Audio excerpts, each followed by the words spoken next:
여러분, 봄이 왔습니다. 생명이 고동하는 계절입니다. 그래서 그런지 오늘 여러분의 얼굴이 해같이 빛나는 것 같습니다. 그렇습니까? 예. 천국의 혼인잔치에 오신 예수님의 신부 같습니다. 여러분, 주일 예배가 어떤 성격을 가지고 있습니까? 이 다음에 장차 우리가 새하늘과 새 땅에서 그 거룩한 성에서 들어갈 때 하나님은 혼인잔치를 예배하시고 우리를 초청하시는데, 그 혼인잔치, 어린 양의 혼인잔치에 예수님은 신랑이 되시고 하나님은 그 신랑 앞에 우리를 신부로 세우시는데, 그 예행 연습, 리허설 시간이 바로 주일 예배인 것입니다. 우리 말씀을 듣기 전에 한번 기도하겠습니다.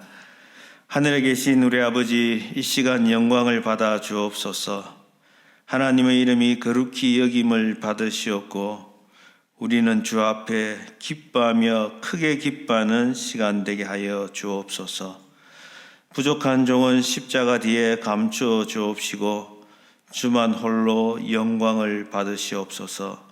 예수님 이름으로 기도합니다. 아멘. 팔복은 그리스도인의 자화상입니다. 자화상. 산상수훈 전체는 그리스도인이 어떻게 의롭게 살아야 하는지를 설명하는 설교라고 한다면, 팔복은 이 프레피스죠. 산상수훈 앞머리에서 그리스도인의 먼저 성품이 어떠한지, 그리스도인의 의의 삶이 어떠한지 그 본질을 우리에게 보여줍니다. 그러니까 팔복은 그리스도인의 헌법이요, 매그나 칼타, 그리스도인의 삶의 대헌장입니다. 기독교는 행동 이전에 존재의 변화가 있어야 되고, 이렇게 살기 전에 먼저 성령으로 변화를 입은 성품을 가지고 있어야 한다는 것입니다. 지난 시간에 말씀드린 것처럼 하나님의 의가 마태복음에서 이게 주제처럼 나옵니다. 하나님의 의, 하나님 나라와 함께, 하늘나라와 함께 하나님의 의. 어떻게 나옵니까? 의에 줄이고 목마른 자는 복이 있나니, 의를 위하여 핍박받는 자는 복이 있나니, 너희의 의가 바리새인과 서기관의 의보다 낫지 않으면 결단코 천국에 들어가지 못할 것이며, 의에 대해서 초점을 맞추고 있어요. 우리가 잘 알다시피 로마서의 주제가 무엇입니까? 한 단어로 하면 의, righteousness. 이게 하나님의 의죠, 의. 로마서 전체의 주제가 몇 장 몇 절인가요? 1장 17절. 하나님의 의가, 복음에는 하나님의 의가 나타나서 믿음에서 믿음에 이르게 하나니, 기록된 바 오직 의인은 믿음으로 말미암아 살리라. 하나님의 의에 초점이 맞춰져 있단 말이에요. 하나님의 의가 어떻게 예수 그리스도의 보혈로 말미암아, 예수 그리스도의 죽음으로 말미암아 우리에게 전가되는지, 우리의 죄는 예수님께 전가되고 예수 그리스도 통해서 하나님의 의가, 예수 그리스도의 의가 우리에게 어떻게 전가되는지를, 우리에게 그 원리를 알려주잖아요. 그런데 여러분이 의식하든 의식하지 않든, 마태복음과 로마서가 다른 것 같은 그런 느낌을 받는단 말이에요. 어떤 사람은 로마서를 중심으로 바울서 신서에 집착해서 그 말씀을 이렇게 붙들고 사는 데고, 어떤 사람은 마태복음을 붙들고 산단 말이에요. 열매로 알리라. 너희의 삶은 열매로 평가받는다. 열매로 알리라. 여기에 우리가 꽂혀 있단 말이에요. 그래서 어떤 사람은 알게 모르게 마태복음적인 신앙을 가지고 있고, 어떤 사람은 다 모든 게 다 믿음이다. 이렇게 이신칭의 신학 로마서에 꽂혀 산단 말이에요. 그런데 성경은 그 말씀이 예수 그리스도의 메시지와 바울의 가르침이 다르지 않다는 거예요. 우리는 뭔가 우리 이성적으로 의식적이든 무의식적이든 이성적 작용에 의해서 뭔가 충돌하면은 배쳐가는 경향이 있습니다. 너희 몸을 거룩한 산제사로 드리라. 이것이 너희가 드릴 영적 예배니라. 이 영적이라고 하는 것은 로기코스라고 하는 것은 신령한 영적이라는 의미도 있지만 합리적인 논리적이라는 말이 있단 말이에요. 하나님이 주권적으로 예수 그리스도가 십자가에서 죽도록 하셨어요. 그러나 성경은 분명히 너희의 죄, 너희가 믿음이 없어서 하나님의 뜻을 몰라서 그를 죽였다고 이야기를 합니다. 인간의 책임에 대해서도 분명히 말합니다. 그래서 어떤 사람은 인간의 책임을 계속 이야기하고 인간의 자유의지에 꽂혀 있는 경우가 있고 어떤 사람은 하나님의 주권과 섭리에 꽂혀 있는 사람들이 있단 말이에요. 성경은 무리하게 그것을 harmonize, reconcile, 그걸 화해시키려고 하지 않아요. 하나님에게는 문제가 안 된단 말이에요. 우리의 각도에 맞춰서 우리의 시점에 맞춰서 하나님이 말씀을 다 주시는 게 아니란 말이에요. 하나님의 무한함을 우리가 우리의 그릇으로 다 담아낼 수가 없단 말이에요. 내 머릿속에는 그게 조화가 되지 않지만 하나님은 믿으라고 말씀하고 하나님은 우리에게 믿음을 주셔서 여기서도 아멘, 저기서도 아멘이 되는 것입니다. 믿습니까? 자, 그래서 우리가 균형 잡힌 그리스도인으로 살아야 합니다. 오늘 많은 그리스도인들은 자기와 생각이 다르고 자기와 각도가 다르면 시각이 다르면 배쳐가고 그냥 감정이 폭발을 합니다. 그래서 대화가 될 수가 없어요. 대화가 안 되는, 커뮤니케이션이 안 되는 그런 세상에 우리가 살고 있습니다. 저는 여러분들이 우리 은혜장로교회는 보수적인 교회입니다. 그죠? KPC라고 하는 교단 자체가 보수적이에요. 그래서 알게 모르게 바울 신학에 좀 경도되어 있다. 여기에서 있는 목사도 마찬가지입니다. 근데 이렇게 이제 6학년이 다 돼가는 이 시점에서야 비로소 정말 내가 뭔가 어느 한쪽에 경도되어 있구나, 기울어져 있구나 하는 것을 새삼 깨닫게 되었습니다. 참 하나님의 세계라고 하는 것은 무궁무진합니다. 그래서 지난날을 돌아보면 참 내가 너무 부족했다. 내 죄가 너무 컸다. 어떻게 그렇게 무지한 채로 목회를 했을까? 그런 생각을 하게 됩니다. 오늘 말씀의 구조를 지난 시간에 잠시 설명을 드렸는데 한 번 더 확인하고 본문으로 들어가려고 합니다. 이 첫째 복에서 8번째 복까지가 영적인 논리에 의해서 순서가 정해져 있습니다. 그냥 뒤죽박죽 그렇게 된 것이 아니라 두서 없이 예수님이 생각나는 대로 말씀하신 것이 아니라 예수님이 앉아서 작정하시고 입을 열어서 말씀하신 내용입니다. 논리적인 구조고 첫 번째 복이 바로 천국이 저희 것이며 마지막 복도 천국이 저희 것이며 이미 천국에 들어온 사람에 대해서 물과 성령으로 거듭난 그리스도인의 삶에 대해서 말씀을 한단 말이에요. 그래서 어떤 특정인을 가리켜서 이렇게 살아야 된다는 것이 아니라 너희가 성령으로 거듭났다면, 너희가 예수 안에 있다면 이 성품이, 이 복을 누리며 살아야 된다는 거예요.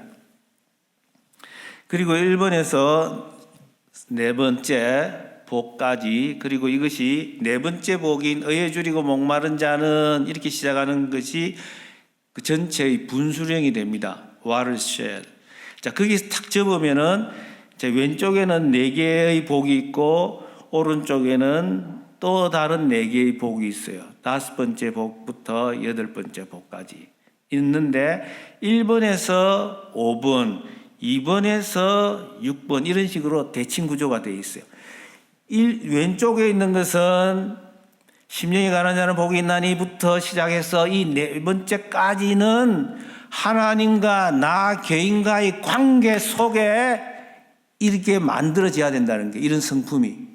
그런데 이게 만들어지면 자, 왼쪽에 있는 심령이 가난한 자는 복이 있나니라는 말씀이 다섯 번째인 긍휼히 여기는 자는 긍휼히 여기심을 받을 것이요 하는 것으로 사회적 관계로, 이웃과의 관계로 그것이 나타나게 돼 있다는 거예요.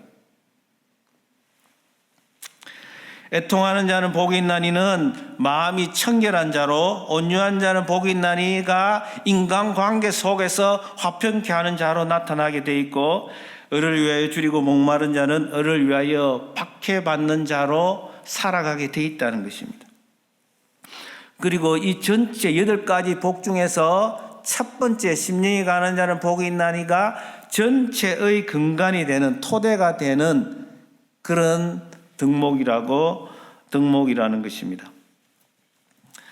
하나님의 의가 내 안에 전가되었다면 반드시 심령이 가난한 자가 될 수밖에 없다는 것입니다. 자, 오늘은 두 번째 시간 다섯째 복부터 중점적으로 좀 살펴보려고 합니다. 긍휼히 여기는 자는 복이 있나니 긍휼히 여김을 받을 것입니다. 여러분, 먼저 긍휼이라는 말을 이해하기 위해서는 이 긍휼을 영어로 뭐라고 되어 있어요? 여러분 성경에서 mercy가라는 단어가 사용됐죠. merciful, mercy는 보통 자비라고 번역을 합니다. 이 자비, 긍휼을 이해하기 위해서는 또 다른 단어인 은혜를 가지고 와서 비교하는 게 좋습니다. 은혜라고 하는 것은 하나님이 우리 인간의 죄인인 인간을 전체적으로 바라보시는 겁니다. 근데 자비라고 하는 것은, 긍휼이라고 하는 것은 인간이 죄로 말미암아 비참하게 된 그 상태를 바라보시는 하나님의 마음이 긍휼이고 자비입니다. 하나님이 인간이 죄로 인해서 하나님과 분리되었는데 이 인간이 마귀와 죄의 노예가 되어서 마귀 놀이개가 되어서 살아가는 그 모습, 그 비참한 모습, 하나님을 싫어하고 만물보다 심히 부패된 모습으로 살아가는 그 모습을 불쌍히 여기시고 하나님 마음이 그냥 움직여서 손과 발이 그냥 움직여서 그 나이 많으신 그 하나님이 허리를 굽히시고 우리의 삶의 현장에 손을 집어넣으시고 우리의 신을 신고 우리 현장 속으로 찾아오시는 그 하나님, 행동하시는 하나님이 바로 자비요 긍휼입니다. 은혜라고 하는 것은 우리가 잘 알다시피 줄 의무가 없는 하나님이 받을 자격이 없는 그 인간에게 거저 주시는 호의, favor이다 이렇게 말을 하잖아요. 그래요. 하나님이 인간을 이렇게 바라보시면서 보시는 그 눈빛, 그 은혜, 그것에 인간이 망가지고 깨어져서 우주 만물보다 더 타락해서 그 신음하는 그 모습을 보시고 참지 못하시고 친히 인간 되어서 찾아오시는 그 마음, 그게 자비요 긍휼입니다.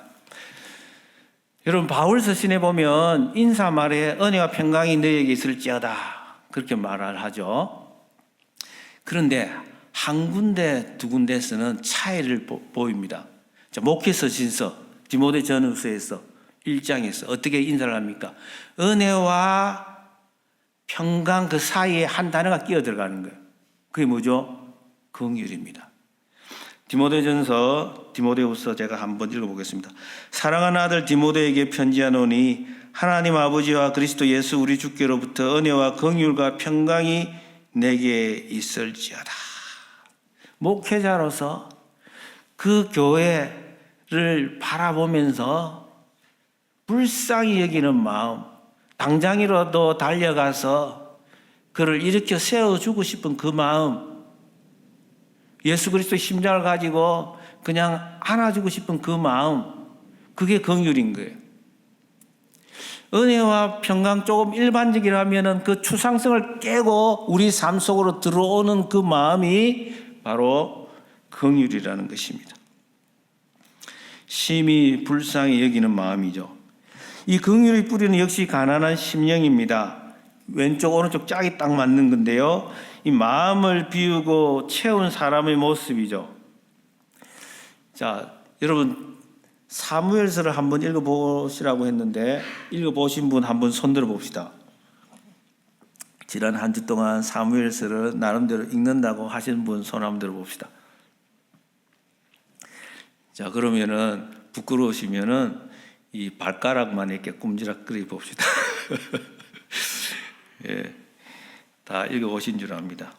자, 사무엘서는 굉장히 중요합니다. 우리가 다윗을 통해서 또는 모세를 통해서 아브라함과 같은 족장을 통해서 하나님이 오실 예수를 우리에게 미리 보여주는 그런 예표적인 것도 있지만은 그들의 삶을 통해서 하나님이 얼마나 어떻게 우리 인간을 다루시는지 하나님의 성품을 잘 보여줍니다. 그래서 우리는 참 그들의 삶이 나의 삶과 다르지 않고 그들의 삶을 보면서 참 우리가 불쌍한 나를 하나님께서 어루만지시는 것을 경험할 수가 있습니다.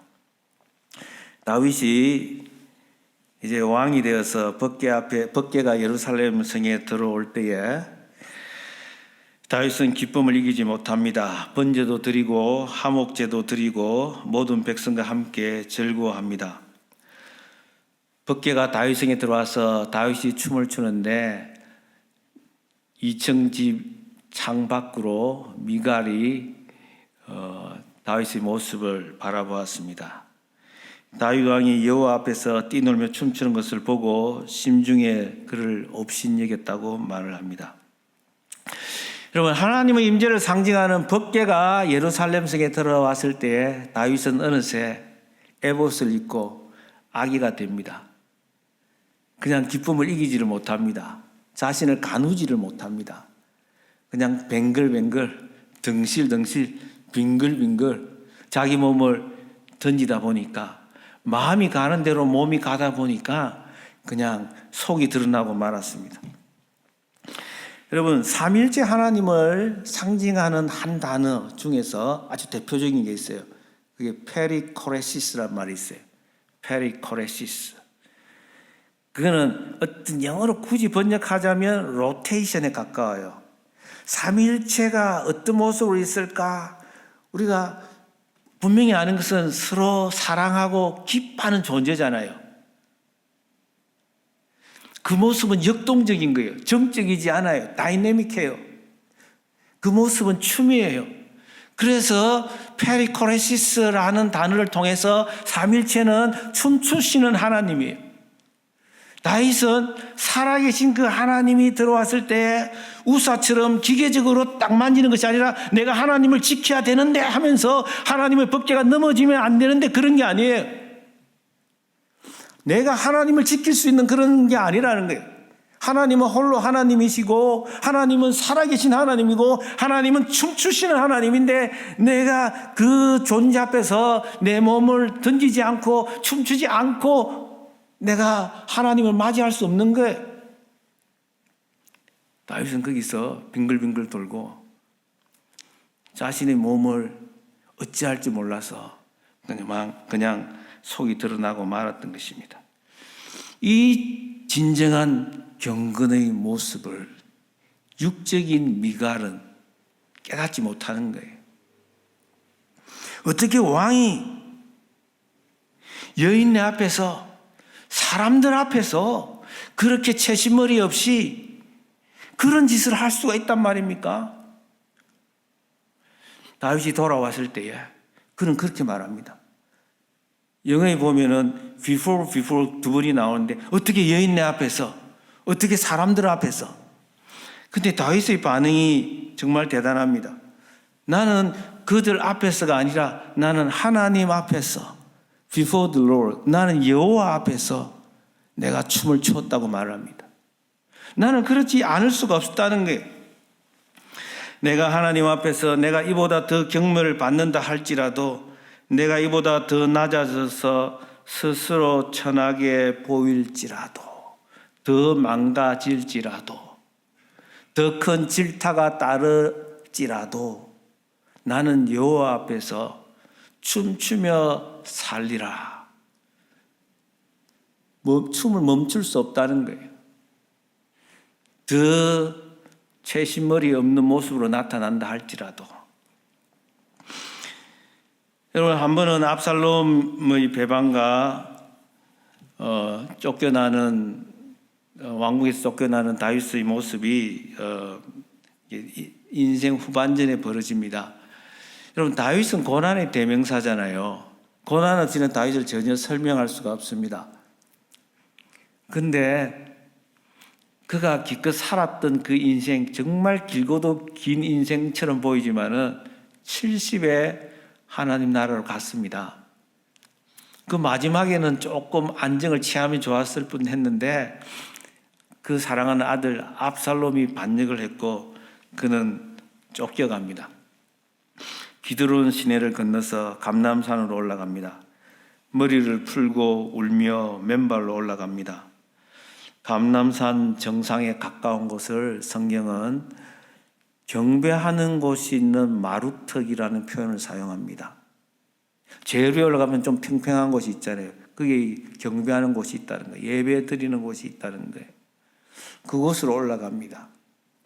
모든 것을 다 버려두고 내가 다 잃어도 좋다는 거예요. 내 아들이 다 가져가도 좋다는 거예요. 나는 하나님 한 분이면 된다는 거예요. 하나님을 경배할 수 있기만 하면 된다는 거예요. 그 올라가는 길에서 기도를 합니다. 하나님, 올라가는 길에 들리는 소리가 있어요.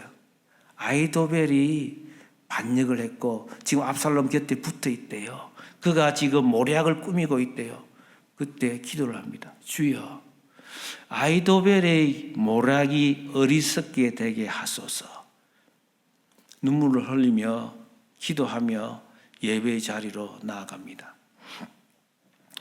거기서 이제 누구를 만납니까? 그 예배의 자리에서 후세를 만납니다. 자기의 친구자, 자기의 신복인 후세를 만나서 후세를 통해서 이제 하나님의 계획이 본격적으로 일어납니다. 다윗을 회복시키는 왕이 귀환할 수 있도록 예배의 자리에서. 그리고 후세를 만나고 나서 이제 감람산에서 요단강 쪽으로 내려갑니다. 내려가는 길에 바후림이라는 곳이 있습니다. 그곳에 한 사람이 나타납니다. 사울의 친족이고 게라의 아들 시므이가 나타나서 그냥 돌을 던지고 먼지를 뿌려대면서 막 다윗을 저주하기 시작합니다. 이 피 흘린 자여, 비루한 자여, 가거라 가거라. 사울의 족속의 모든 피를 여호와께서 내게로 돌리셨다. 그래서 이제 하나님이 지금 손을 들어서 너를 치시고 너의 자리가 압살롬에게로 돌아간 것이다. 업보다 인간보다 라고 말을 하는 것입니다. 그 옆에 있던 스루의 아들 아비새가 말을 합니다. 이 죽은 개가 어찌 내 주왕을 저주하리까? 주여 청하건대 내가 건너가서 그의 머리를 베고 오겠습니다. 단칼에 날리겠습니다. 다윗이 이렇게 말합니다. 스루야의 아들들아, 내가 너희와 무슨 상관이 있느냐? 그가 저주하는 것은 여호와께서 그에게 다윗을 저주하라 하심이니 네가 어찌 그리하였느냐? 할 자가 누구겠느냐? 또 다윗이 말합니다. 아비새와 모든 신하들에게 이르되 내 몸에서 난 아들도 내 생명을 해하려 하거든 하물며 이 베냐민 사람이라. 여호와께서 그에게 명령하신 것이니 그가 저주하게 버려두라. 모든 것이 하나님의 주권 속에서 이루어지고 있다. 그는 긍휼히 여기는 사람이, 그 놈이 못난 인간이지만, 시므이가 못난 인간이지만 죄로 인해서 그렇게 비참한 모습으로 나타나는 그것을 불쌍히 여기는 거예요. 유진 피터슨의 The 메시지라고 하는 성경에는 이렇게 말을 합니다. 이렇게 번역을 했어요. 그가 하나님이 시켜서 나한테 지금 설교하는 것이니까 가만히 두라, 내가 듣도록.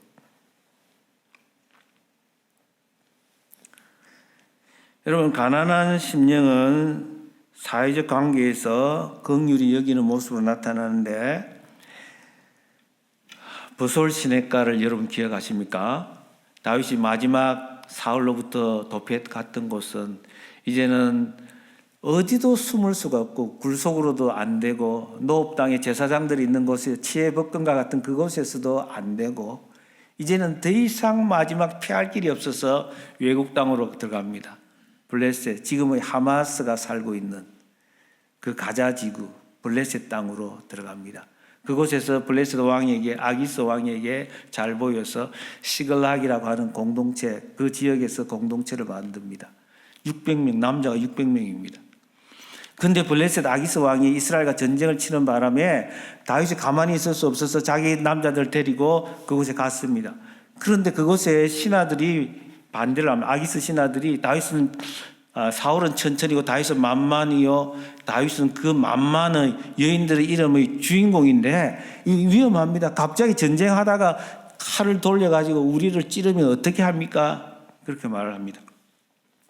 그래서 블레셋 왕 아기스가 그 신하들의 말을 이렇게 물리칠 수가 없어서 다윗을 이렇게 다시 시글락 공동체로 돌려보냅니다. 그 시글락 공동체에 가서 이제 보니까 이 자기들의 삶의 터전이 아말렉 사람에 의해서 완전히 다 불타버린 거예요. 그리고 아내와 사랑하는 자녀들이 다 붙잡혀가고 없는 거예요. 그러니까 사람들이 지금까지 다윗 밑에 있던 그 남자들이 막 갑자기 돌을 들고 막 다윗을 죽이려고 합니다. 다윗이 궁급해서 어쩔 줄 모릅니다. 하나님을 의지해서 그 상황에서 빠져나오는데 하나님 어떻게 할까요? 일어나서 네가 찾으러 가라는 거예요. 그래서 그 남자 600명을 데리고 가는데 이제 부솔 시내가가 나타납니다. 모두가 다 지쳐 있어요. 근데 200명은 도무지 때려 죽어도 이 불솔 시내가를 건너가지 못하겠다는 거예요. 여기서 쉬겠다는 거예요. 절체절명의 시간입니다. 자칫 잘못하면 우리가 빼앗겼던 그 가족들이 죽을 수 있는 그런 상황입니다. 정말 초놈을 다투는 그런 시간이에요. 근데도 다윗은 광야에서 지쳐봤고 쓰러져 봤고 그렇기 때문에 200명에 대해서 아무런 대꾸하지 않고 그들이 그곳에 스테이하도록 남겨둡니다. 지친 영혼들에 대한 불쌍히 여기는 마음, 긍휼히 여기는 마음이 그에게는 있었습니다. 이야기의 클라이맥스는 거기서 끝나는 것이 아닙니다. 여기서 자, 그들이 이제 찾아가서 모든 잃어버렸던 걸 다 찾습니다. 도로 찾습니다. 가족들도 다 찾고 또 그곳에서 전리품도 많은 전리품들도 가지고 이렇게 얻게 되었습니다. 이제 그 많은 것을 가지고 찾아서 이제 전리품을 가지고 부솔 시내가에 왔습니다. 근데 갑자기 갔던 400명 중에서 목소리 큰 사람들이 있었습니다.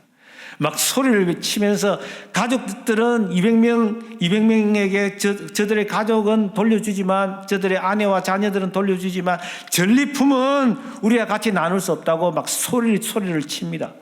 성경은 그들을 뭐라고 하느냐면은 악한 자, 불량배라고 말을 합니다.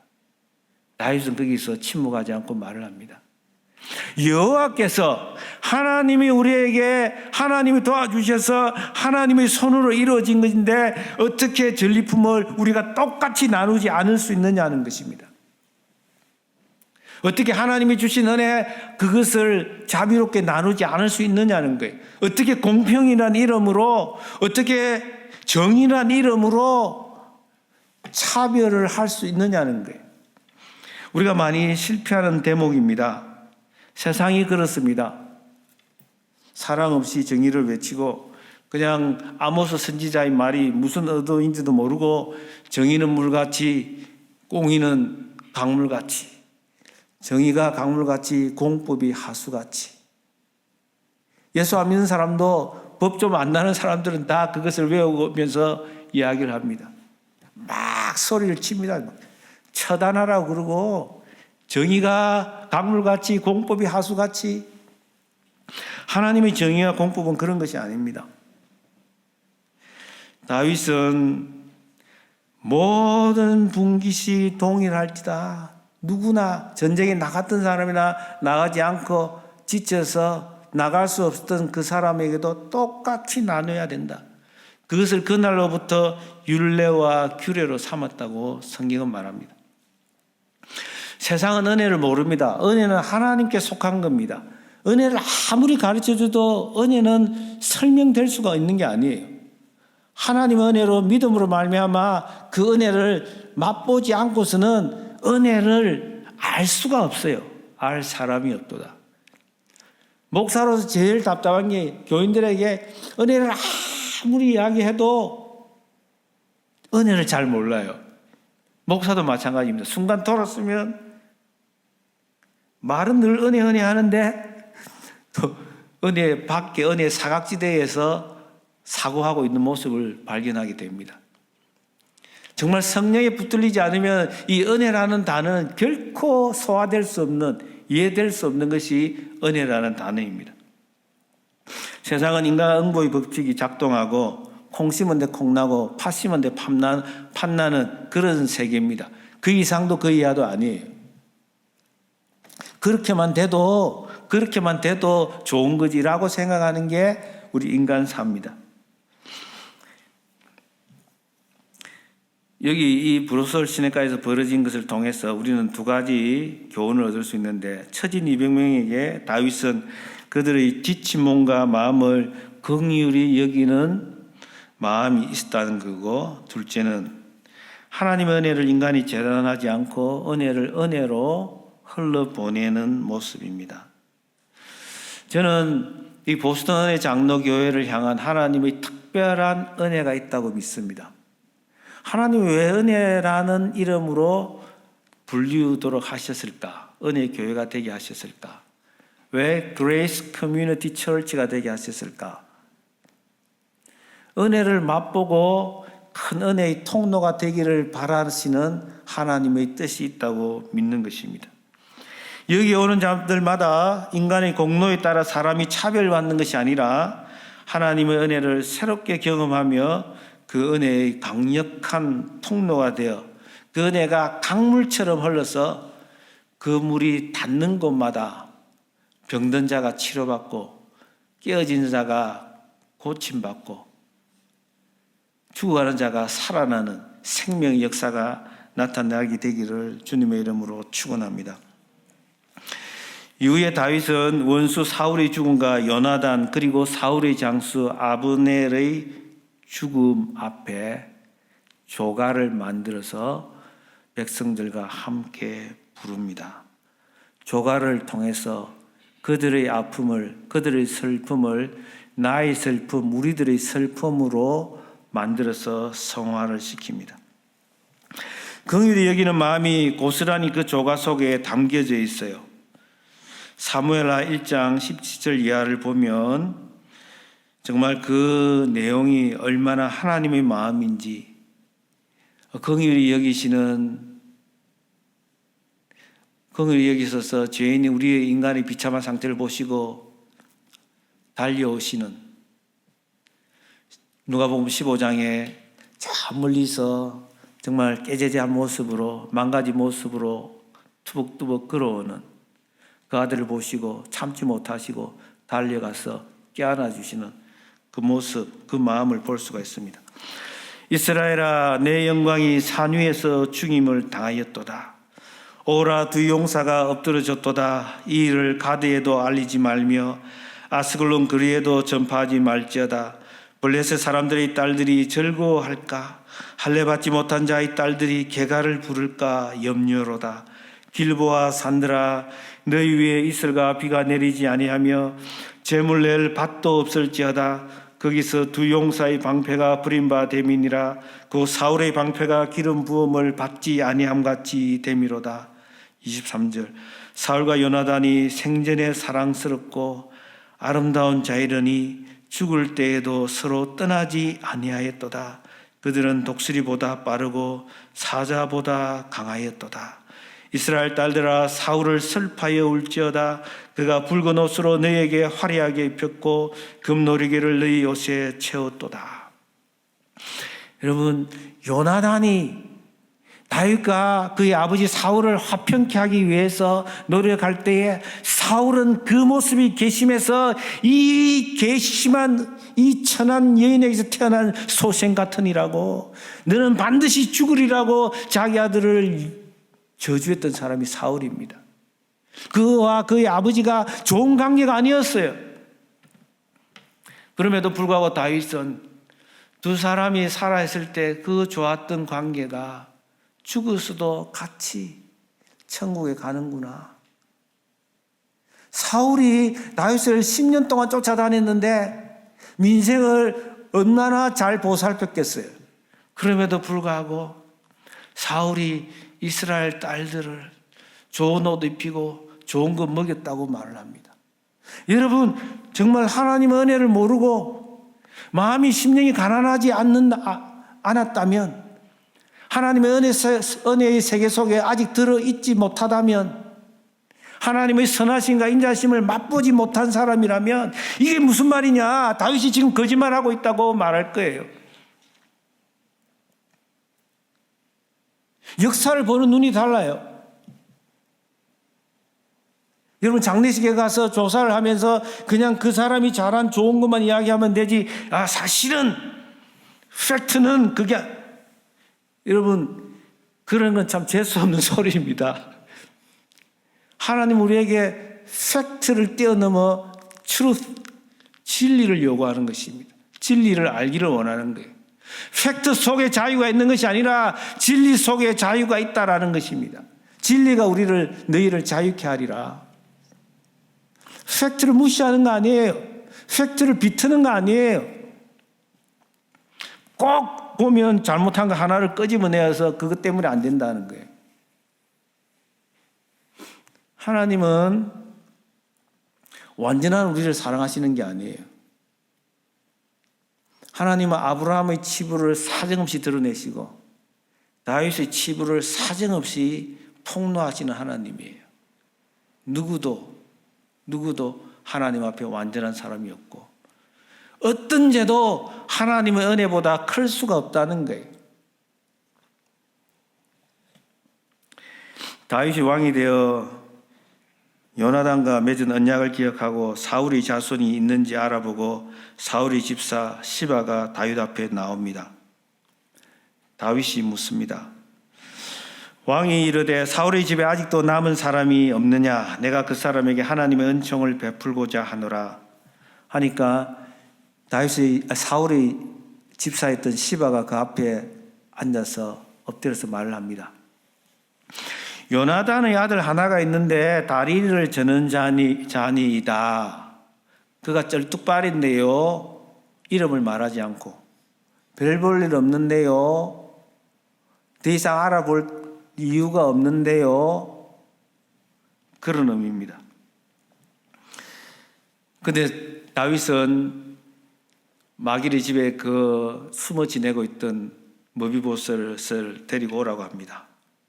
머비보셋이 다윗 앞에 앉았습니다. 엎드려서 절하면서 인사를 합니다. 다윗이 입을 엽니다. 다윗의 일성이 뭐였냐면 머비보셋이요, 머비보셋이요. 그 이름을 불러줍니다.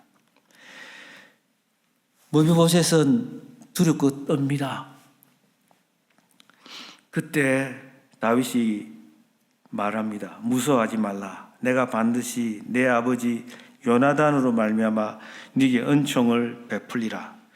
내가 네 할아버지 사울의 모든 밭을 다 네게 도로 주겠고 또 너는 항상 내 상에서 떡을 먹을지니라. 머비보셋이 말합니다. 이 종이 무엇이기에 왕께서 죽은 개 같은 나를 돌아보시나이까. 다윗은 머비보셋이야. 자격이 없는 자에게 어떻게 이렇게 은혜를 베푸실 수가 있습니까? 여러분은 머비보셋이 다윗 앞에서 서 있는 모습과 다윗이 머비보셋에게 은총을 베푸는 그 모습을 보면서 어떤 생각을 합니까?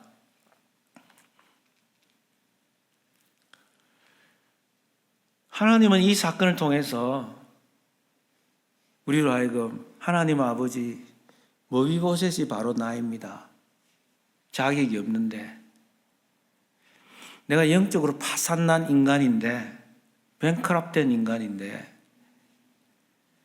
나는 전적으로 무기력한 사람인데, 하나님 앞에 내가 설 수가 없는 사람인데, 어찌하여 나에게 반드시 은혜 주시겠다고 말씀합니까?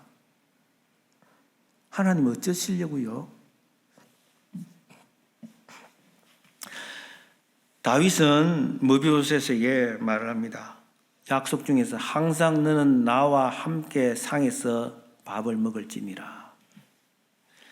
예수님이 이 땅에 계시면서 세리와 죄인들과 항상 상을 같이 했습니다.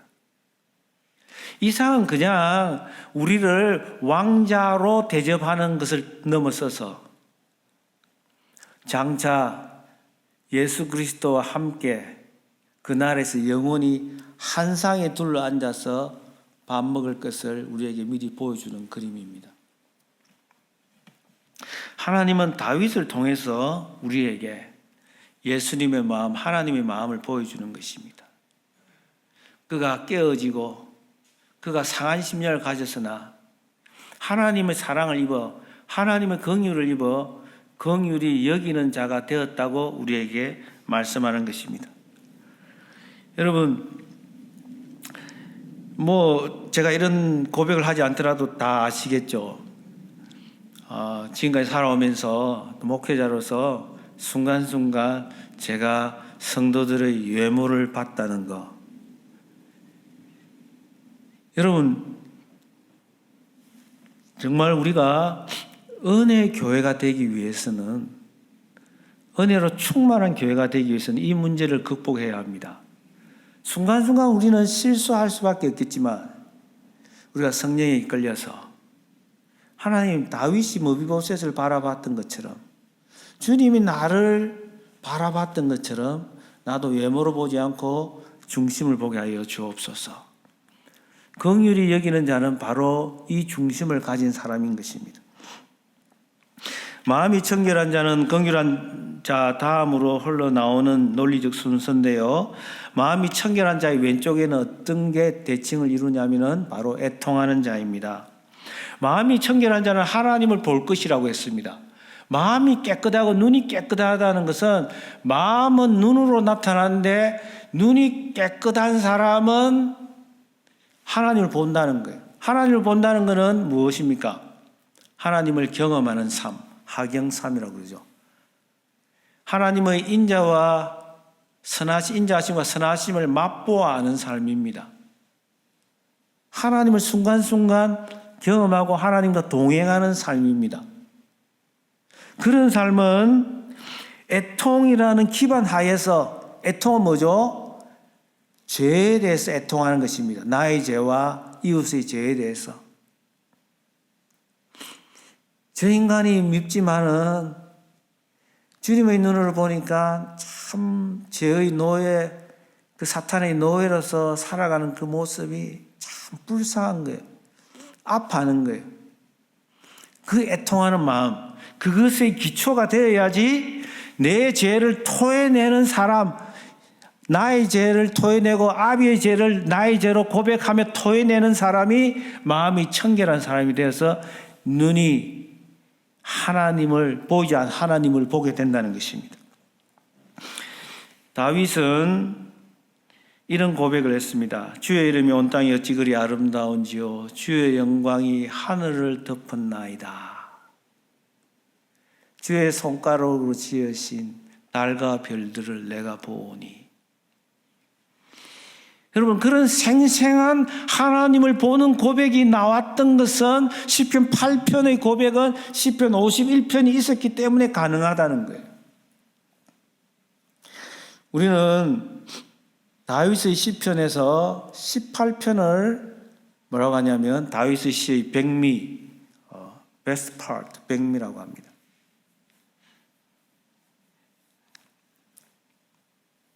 나의 힘이 되신 여호와여, 내가 주를 사랑하나이다. 사실 원어는 내가 사랑한다는 말이 제일 먼저 나오거든요. 내가 하나님을 찬양합니다. 하나님을 사랑합니다. 그 시도 참으로 아름답지만 우리의 감동을 주지만 회개 문학의 최고봉은 뭐냐? 단연 시편 51편이에요. 회개의 본질이 뭐냐? 우리가 가르치는 게 시편 51편이잖아요. 하나님이여 주의 인자를 따라 내게 은혜를 베푸시며 주의 많은 긍휼을 따라 내 죄악을 지워 주소서. 하나님의 인자를 따라서, 긍휼을 따라서, 주의 자비를 따라서. 물은 나는 내 죄가를 아오니 내 죄가 항상 내 앞에 있나이다. 우슬초로 나를 정결하게 하소서. 내가 정하리이다. 나의 죄를 씻어주소서. 내가 눈보다 희리이다. 하나님의 내 속에 정한 마음을 창조하시고 내 안에 정직한 영을 새롭게 하소서. 그렇습니다. 죄사함 없이 정결할 수 없고 애통하는 마음 없이 청결한 마음을 가질 수가 없습니다. 우리는 하나님의 거울 앞에, 하나님의 말씀이라는 거울 앞에 우리 자신을 보는 것, 하나님의 그 말씀을 거울 앞에 우리 자신을 보지 않고서 우리 죄를 토해낼 수가 없어요. 하나님의 거룩하심을 보지 않고는 우리가 죄라는 것을, 죄인이라는 것을 고백하기 어렵습니다. 내가 지금까지 어떻게 살아왔는데 난 그런 죄 짓고 안 살았어. 여러분, 사람들이 정말 당당하게 그렇게 말하는 사람들이 많습니다. 내가 도둑질을 했나? 내가 간음을 했나? 나 그렇게 안 살았어. 나는 결코 그런 죄 짓고 안 살았어. 요즘에 가스라이팅이라는 말을 많이 씁니다. 가스라이팅. 남을 괴롭히는 거죠. 남을 괴롭히고 이렇게 자기 중심적인 사람이 남을 괴롭히는데 그 사람은 나르시스트라고 하죠. 나르시스트는 디모데후서에 나오는 말세는 자기를 사랑하고 하는 사람인데, 이 사람의 가장 큰 특징은 어떤 삶이냐?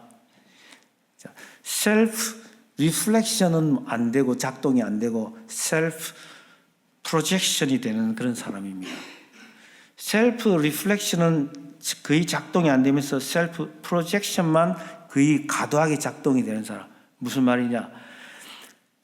하나님의 거울 앞에 자기의 모습은 전혀 보이지 않고 자기 속에 있는 것을 남에게 투영시켜서 남을 비난하는 사람을 나르시스트라고 합니다. 현대사회는 이런 사람들이 너무 많습니다. 이런 사람은 자기 죄를 토해내지 않고 모든 문제를 남의 탓이라고 말을 합니다. 여러분, 우리가 청결해서 이 땅에서 하나님을 경험하는 삶, 주의 인자심과 선하심을 맛보아 아는 삶으로 살아가기 위해서는 죄를 토해내야 되는데 우리 속에 우리 죄에 대한 애통하는 마음, 단식하는 마음이 있어야 된다는 거예요. 오라의 단식이 로마서 7장에 나옵니다. 오라의 단식이 없이는 내가 예수 그리스도로 말미암아 성령 안에서 기뻐하리라, 감사하리라는 고백이 절대 나올 수 없다는 거예요. 로마서 7장을 거치지 않고 로마서 8장의 환희를 경험할 수 없다는 거예요. 오라, 누가 이 사망의 몸에서, 죄와 사망의 몸에서 나를 건져내랴. 그 단식이 없이는, 이 고백은 바울이 예수를 믿기 전이 아니라, 회심하기 전이 아니라 회심한 후에 고백한 것입니다. 회심하지 않고 이런 고백하고 이런 갈등할 수가 없어요.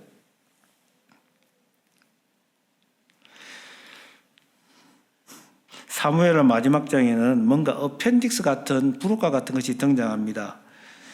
제가 지난주에 잠시 말씀드렸던 것처럼 한나의 노래로 시작해서 다윗이 노래로 마치는 게 사무엘서 구조인데, 이상하게 다윗의 노래가 22장, 23장에서 끝났는데 24장 마지막 장에서 이상한 느닷없이 다윗의 인구조사가 나타납니다. 그래서 다윗은 이제 재앙을 당하게 되는데, 세 번째 옵션이었던 3일 동안 전염병으로 이스라엘의 사람들이 그냥 7만 명이 죽어갑니다. 천사가 손을 들어 예루살렘을 멸하려고 합니다. 그때 하나님이 말씀합니다.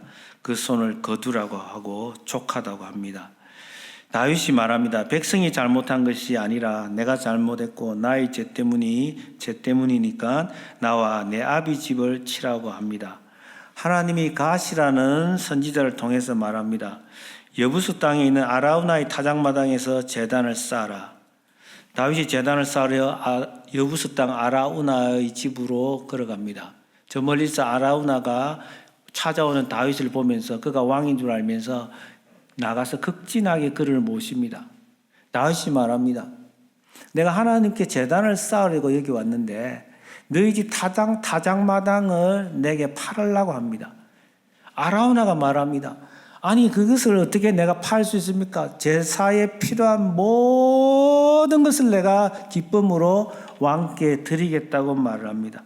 다윗은 안 된다고 말합니다. 내가 하나님께 예배를 드리고 하나님께 제단을 쌓는 일인데 내가 어찌 그저 내가 그렇게 할 수 있냐? 값없이 할 수 있느냐? 내가 상당 값을 다 쳐줘서 내가 사서 하나님께 내가 제단을 쌓겠다고 하면서 그곳에서 번제와 화목제를 드립니다. 그 땅 위에 솔로몬의 성전이 세워졌고 그 땅 여부수 땅에 바로 예수님이 십자가에서 달려 죽으셨습니다. 완전한 제사, 단 한 번의 완전한 제사를 예수님이 그 땅에서 드렸습니다. 친히 제사장이 되시고 친히 제물이 되셔서 친히 성전이 되셔서 완전한 제사, 완전한 예배를 하나님께 올려드렸습니다. 여기서 무슨 말을 하느냐? 하나님은 인생 마지막에 아름다운 노래를 부른 후 다윗이 인구조사를 해서 다윗이 이런 마지막에 실수하고 실패했음에도 불구하고 그 죄를 토해내면서 하나님께 제사를 드렸는데 하나님이 그 통렬하게 회개하는 그것을 재료 삼아서 예수님이 오시는 길을 예배했다는 것입니다. 너희가 어떠한 죄를 범했다 할지라도 인생 마지막에 가장 큰 결정적인 실패를 했다 할지라도 너희 마음을 깨뜨리기만 한다면 하나님은 그것을 재료로 해서 세상을 구원하시겠다는 거예요. 화평케 하는 자와 을을 위해 핍박하는 자는 마지막으로 연결되어 있습니다. 이 둘은 너무도 다른 것 같잖아요. 화평케 하는 것은 누이 좋고 매부 좋고 그런 건데 그 다음에 이어서 나오는 말이 을을 위해서 핍박받는 자 이렇게 나오는 거예요. 이것은 밀접하게 연결되어 있는 거예요. 이사야서 9장 6절에 보면 한 아기가 우리에게 낳고 그는 기묘자라 묘사라 모사라 그는 영존하신 아버지 전능하신 하나님 평강의 왕이라. 예수 그리스도는 평강의 왕으로 이 땅에 오셨다는 거예요. 평강의 왕인데 이사야는 그가 고난받는 종이라고 우리에게 말하는 거예요. 고난당하는 종이라는 거예요. 평강의 왕은 필연적으로 고난을 받는다는 거예요. 이 평강이 뭐냐? 복음으로, 십자가의 복음으로 세상과 하나님을 화해시키는 것이 평강입니다. 화평입니다. 피스입니다. reconciliation입니다. 우리가 세상을 화평케 한다는 것은 십자가의 복음을 들고 세상에 외치는 거고 세상은 십자가의 복음을 전하는 사람을 핍박하게 되어 있다는 거예요. 그러므로 화평케 하는 것은 자는 자는 하나님의 아들이라 일컬음을 받는다고 했는데 그냥 하나님의 아들로 살아가는 모습은 누이 좋고 매부 좋고 막 어디서나 이것도 좋고 저것도 좋고 어떻게든지 갈등을 피하는 그래서 진리를 말하기를 주저하는 그 모습이 아니라는 것입니다. 요나단은 다윗과 사울의 화평을 도모하다가 폐역무독한 계집의 소생아 네가 이새의 아들을 택한 것이 네 수치와 네 어미의 벌거벗은 수치됨을 내가 어찌 알지 못하느냐. 이놈아 여러분, 복음을 전하며 화평의 복음을 전하다가 스데반은 돌에 맞아 죽었습니다. 예수 그리스도는 평강의 왕으로 왔지만 고난의 연속이었고 고난을 달고 사는 삶을 살았습니다. 그리고 마지막에 11절, 12절을 우리가 한번 마지막으로 다 같이 읽어보겠습니다. 11절, 12절 시작. 나로 말미암아 너희를 욕하고 박해하고 거짓으로 너희를 거슬러 모든 악한 말을 할 때에는 너희에게 복이 있나니 기뻐하고 즐거워하라. 하늘에서 너희의 상이 큼이라. 너희 전에 있던 선지자들도 이같이 박해하였느니라. 11절, 12절은 10절의 부연 설명입니다. 구체적으로 그리스도인으로서 살아갈 때에 우리가 박해를 받게 되어 있고 그 박해를 받을 때에 이렇게 생각하라는 거죠. 나로 말미암아 너희를 욕하고 박해하고 거짓으로 너희를 거슬러 모든 악한 말을 할 때에는 너희에게 복이 있나니 기뻐하고 즐거워하라. 하늘에서 너희의 상이 큼이라. 너희 전에 있던 선지자들도 이같이 박해를 받았느니라. 모세도 돌에 맞아 죽을 뻔했고 고라당의 반역이 있었고 자기의 친족인 자기의 형제인 아론과 미리암 같은 가족으로부터 비난과 비방도 받았습니다. 여러분, 예레미야도 그렇고 누가 화평의 복음을 전하는데 박해를 받지 않은 사람이 있습니까? 고린도후서 11장에 보면 바울은 정말 온갖 세상의 모든 박해 고난을 다 받았던 사람이 바로 사도 바울이었습니다. 요한복음 15장 18절에 보면 세상이 너희를 미워하면 주님이 말씀합니다. 너희보다 먼저 나를 미워한 줄 알라. 네가 세상에 속하였으면 세상이 자기 것을 사랑할 터이나 너는 세상에 속한 자가 아니요 도리어 내가 너희를 세상에서 택하였기 때문에 세상이 너희를 미워하느니라. 내가 너희에게 종이 주인보다 더 크지 못하다 한 말을 기억하라. 사람들이 나를 박해하였은즉 너희도 박해할 것이요 내 말을 지켰은즉 너희 말도 지킬 것임이라. 이제 말씀을 맺겠습니다. 팔복은 착한 사람을 말하는 것이 아닙니다. 어떤 사람 타고난 심성이 고운 사람들도 있습니다. 절대 남을 괴롭히지 않고 어떻게든지 남을 도와주려고 하는 그런 사람이 있습니다. 그러나 성경은 이 팔복을 통해서 예수님은 그들과 전혀 이 팔복에서 말하는 게 다르다는 거예요. 이것은 천성이 좋아서 그런 모습이 아니라 성령에 의해서 하나님의 은혜에 압도되어서 자기를 완전히 깨어 부순 상한 심령을 가진 그 사람이다라고 말을 하는 것입니다. 천국을 소유한 그리스도인의 자아상이라는 것입니다. 하나님의 의가 우리 속에 들어오면 우리의 삶이 변화되고 예수님의 닮은 모습으로 반드시 나타나야 된다는 거예요. 오늘 우리가 살펴봤듯이 다윗은 악조건 속에서 하나님의 긍휼이 그에게 나타났다는 것입니다. 그는 심령이 가난한 자였고 애통하는 자였고 온유한 자였고 의에 줄이고 목마른 자였습니다. 사랑하는 은혜 교회 성도 여러분, 이 말씀은 결코 특정인에게 예수 잘 믿는 특별한 사람에게만 주어진 것이 아니라 읽다가 덮어야 하는 것이 내가 지키기 어렵기 때문에 덮어야 하는 것이 양심이 아니라 그것이 정직한 모습이 아니라 우리의 마음을 찢고 성령을 모셔드리면서 주여 나는 지킬 수 없사오나 주여 나는 이것을 행할 길 없사오나 행할 방법이 없사오나 내게는 능력이 없지만 성령으로 지배하여 주셔서 성령이 나를 통제하여 주셔서 내가 이 삶을 살게 하여 주옵소서 나를 변화시켜 주시옵소서 이런 고백이 나와야 한다는 것입니다. 하나님은 우리를 사랑하시되 결코 표준을 결단코 낮추지 않습니다. 5장 48절에서 그러므로 하늘에 계신 너희 아버지의 온전하심과 같이 너희도 온전하라. 내가 거룩하니 너희도 거룩하라. 하나님은 이 표준을 한 번도 내리질 않아요. 왜요? 하나님은 우리를 사랑하시되 에베소 1장처럼 하나님 앞에 우리를 신부로 자기 아들 독생자 예수 그리스도의 신부로 우리를 세우시기로 작정하신 거예요. 하나님은 우리에게 주실 수 있는 최고의 영광을 우리에게 주시는 거예요. 신랑이 왕이면 하나님은 하늘과 땅에 있는 모든 권세를 자기 아들 그리스도께 다 맡긴 거예요. 왕권을 주셨어요. 우리의 신랑이 왕이니까 우리도 천국에서 너희가 영원히 왕노를 하리라 고 말씀하는 거예요. 하나님은 우리에게 주실 수 있는 것, 자기에 있는 것을 하나도 아끼지 않고 우리에게 주시는 것입니다.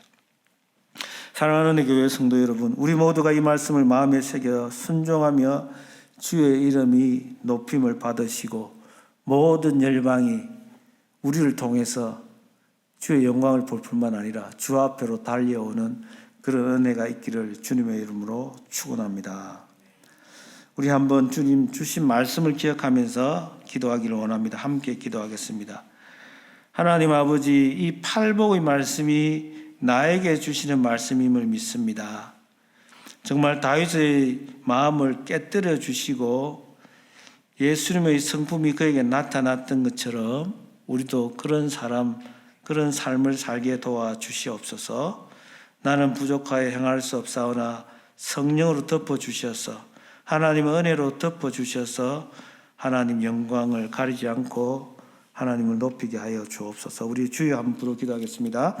주여, 하나님 아버지 은혜에 감사를 드립니다. 우리를 사랑하시되 귀한 말씀을 주시고 그 말씀이 하나님이 되게 하시니 감사합니다.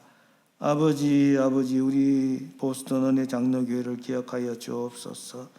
우리 유시장 목사님과 모든 성도들이 하나 되어서 성령 안에서 행하게 하시고 하나님의 기쁨이 되게 하여 주옵소서. 오 주여 믿습니다. 주여 복을 누리는 자 되게 하시고 복의 통로가 되게 하여 주시옵소서.